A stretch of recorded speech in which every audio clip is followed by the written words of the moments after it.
Hello everyone, welcome to my another vlog. তো এটা just simple একটা ভ্লগ। তো এক জায়গায় চলে গিয়েছিলাম হর্দিবাজার যাওয়ার সময়। এখানে দেয়াই আছে 300 ফিটের ভেতরে, অনেক ভিতরে। তো এখানে খুবই সুন্দর লাগলো। তো আমরা থামলাম প্রকৃতিটা দেখতে, মানে খুবই সুন্দর লাগে এখান থেকে। তো দেখলাম গ্রামীণ পরিবেশে এখানে সুন্দর তারা বার্গার, চা, ফুচকা এগুলো সেল করছে। এটা ভিতরে বন টাইপ। তো এখানে মানে স্যান্ডউইচও আছে, পাউরুটি টাউরুটি এগুলো সব দেখলাম, ফুচকা টুচকা।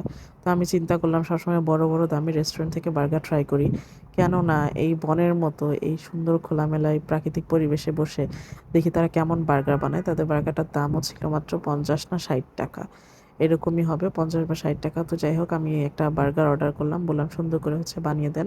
এখানে সবাই এসে বসে, ফুচকা খায়, বসার জায়গাটা খুবই সুন্দর আসলে। আর বাতাস থাকলে তো ভালো লাগেই। তো তারপরে আমরা অনেকক্ষণ ওয়েট করলাম, আর এদিক সেদিকে একটু ভিডিও করলাম। মনে হচ্ছিল আমার যে মহাবন আমাজনের ভিতরে চলে এসেছি। অ্যামাজন বনে এরকম যতটুকু আমরা দেখি। তো এটা আমাদের সেই গ্রামীণ পরিবেশে বার্গার চলে আসলো। সাথে যে আমার মেয়োনিজ দিবে এটা আমি ভাবিনি, যেটা সত্যি কথা। মেয়োনিজটাও খুবই মজা ছিল, ফ্যান্টাস্টিক ছিল। তো দেখি 50 বা 60 টাকার বার্গারটা কেমন।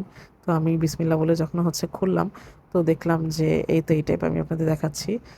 সস দিয়েছিল, হালকা মেয়োনিজ, আর চিকেনগুলো একটু ঝুরি ছিল। ওরকম কোনো বড় প্যাটি আমি আশাও করিনি। তো ওরকম কোনো প্যাটিও ছিল না, শসা ছিল, পেঁয়াজ ছিল, এই তো। তো বার্গারটা এখন আমি বাইট দিব, দেখি কেমন খেতে, দেখতে যেমনই হোক। তো আমি তো প্রকৃতি দেখেই আমি মানে কি বলবো, আমার মন ভরছিল না।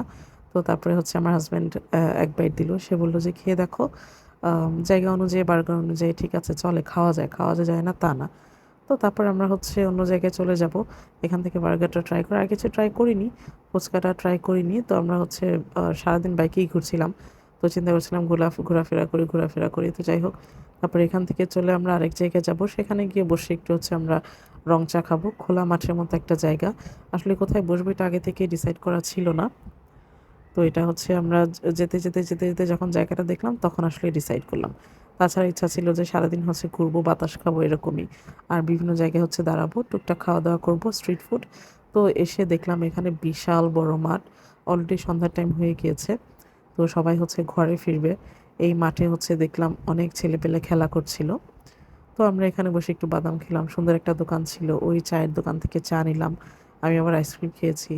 তো ওখান থেকে সবাই চা আইসক্রিম এগুলো কিনে, মামার দোকানে বড় একটা টিভিও ছিল। তো এই যে আমার আইসক্রিমটা, চকবার, নর্মাল চকবার, খুব দামি আইসক্রিম তো আর এখানে পাওয়া যাওয়ার কথাও না। তো উপরে আম গাছটাও খুব সুন্দর ছিল। তো এই ছিল প্রকৃতির ব্লগ আজকের মতো এ পর্যন্তই। Tata, bye bye.